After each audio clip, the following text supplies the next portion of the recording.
Hi and welcome to my place. I want to show you how to do a quick, inexpensive, visually interesting, elongated, sort of rustic, shabby chic, sort of something nice that could be used for an event in a barn or in like a nice rustic environment where you want candles and flowers. You don't have a container that you can do something elongated into. Well, let me just walk you through it. This here is a French breadstick basket. I use this for lots and lots of designing, and I figure that anything in my kitchen is fair game as a container, as the boys in this house will tell you. I really love the effect of the cane, old and yummy. And it's quite nice to sometimes, like I always believe that, well, when I'm doing any kind of designing, if it's an elongated table, I like to do something that's in an elongated trough or a basket. If it's round or square, I like to do rounds or square shaped containers, because sometimes it's really hard to get your visual balance right with that and like on a big table, whereas on a long table like my bench here, sort of like that in the middle, sort of like, you've got equal distance here, equal distance there. It sort of like works for me.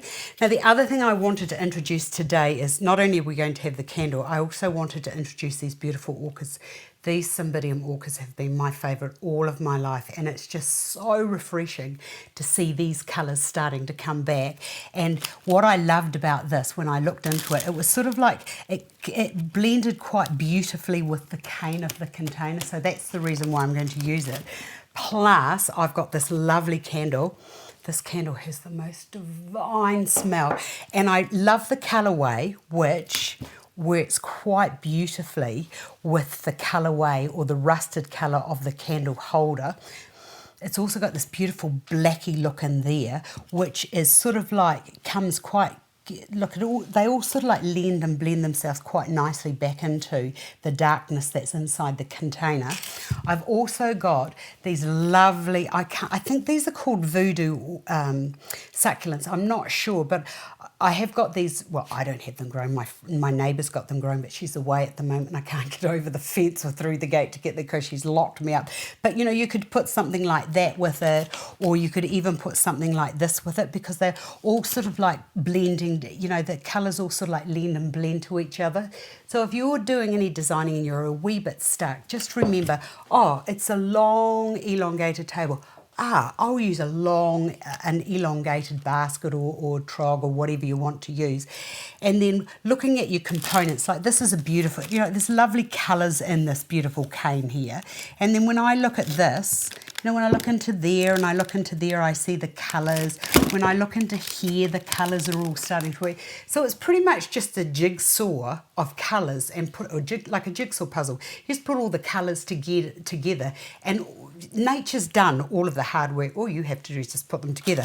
Now, I've lined the basket here with some plastic, and I just know that this is going to be, just push that plastic down there out of the way. And the reason I've used the plastic is because I just wanted to hide, actually, the reason why I've used it is because I don't want any water on the surface, because this is not a watertight container. Now, the next thing to go in is the candle. So I'm just going to push that down into there, like so. We don't need this at this stage. And then I've just got these beautiful orchids here. I also need a little bit of moss. And the reason I'm using the moss is because I'm not going to use anything else except the orchids and the succulents. And this foam here, that foam's job is just to provide me with a medium in which to work, and the moss is quite nice as giving that extra texture. And when you look into this moss here, it sort of has the colourways into the wee orchids quite beautiful, I thought.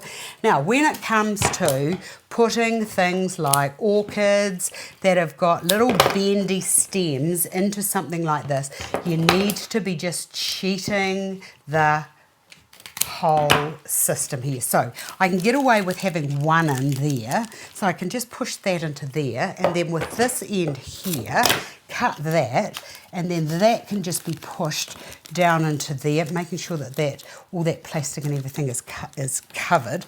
Might just need to push that into there a wee bit further. That'll do for there. And then to get those to stay into there, it's just a matter of getting your orchid, turning it upside down, and then gently, not squishing it, but gently just have your thumb there and your 2 fingers around there, just sort of like pulling the stems, just sort of like gently just folding them into your hand, and then getting a wire. Now I'm using a 22 wire here. You just press that through from there. See where I've got that through there? Through from there, just above where the stem sort of connects onto those little bottom florets, and then you just pull that around there like that, and then just get your 1 wire. So you've got like a good couple of centimetres one side, and then you just turn that around there like that, so that now you have these little prongs. You can see those wee prongs, those dear little prongs there that should be straight. Oh, they're not, but that's all right. So that there, and then that can just be pushed into there like that. So, because if you try to do it, like I'll show you, sometimes it works, but if you try to push it in, because that's like got that little bendy bit there, it won't stay in. Oh, I don't like that. So we'll just quickly, give me a moment, and I'll just wire these through, holding that like that, and then just twisting that. And if you haven't ever done this before, it's just a matter of just, you know, like a few trial and errors until you get it, and it's getting that firmness so that you're not squishing it. It's like, sometimes I think that this is like working with babies and you're trying to get their little arms through things. You just got to be a bit gentle, and you can't get going in there really rough and forceful, even though I am rough and forceful. You know, just be nice and gentle about how you do this. And then these can just go into there. So I've got that little, so these are just pretty much what I'm doing is I'm just drifting those flowers through. And I also love that you don't have to have a lot of flowers to have total impact, to have something looking beautiful. Oh, look at that. Look at that. And then when it comes, if you wanted to use these, I don't know that I like those. When I get to this stage now, I'm thinking, do I really like that, or is it just a bit too big? Maybe these here will be the best to use. With that pointing out there, and I'll just bring this into there like that, so that that just like pokes over. And also be careful when you're using forms that are artificial, that when you've got them near the candle, that they're far enough away from the candle so that if this gets hot, it's not going to destroy your flowers.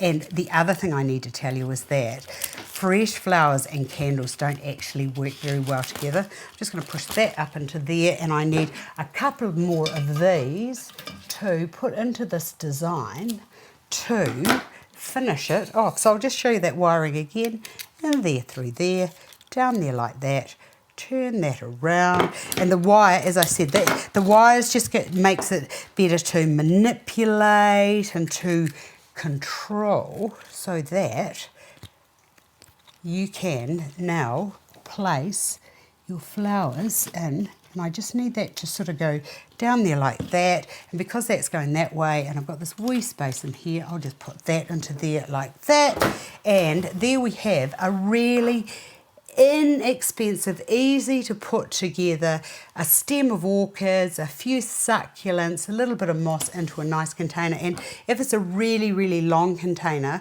a long surface, and you're wondering how many to use at a time, what you could do is, what I normally do is have a good half a metre before I do my next placement, and they can all run along. And if you wanted to add a bit of something else for a bit of height, just get a big huge candle that you could put beside it, so you could have a candle, your flowers, a candle. If you wanted to, you could also, and this is what I do a lot of the time, these orchids are fantastic and they will live out of water for quite some time. You could just have a few placed along your surface of your table. There we have quick and easy, inexpensive, rustic sort of flowers. It'd be great for a barn, for a celebration at your place. I hope you've enjoyed this.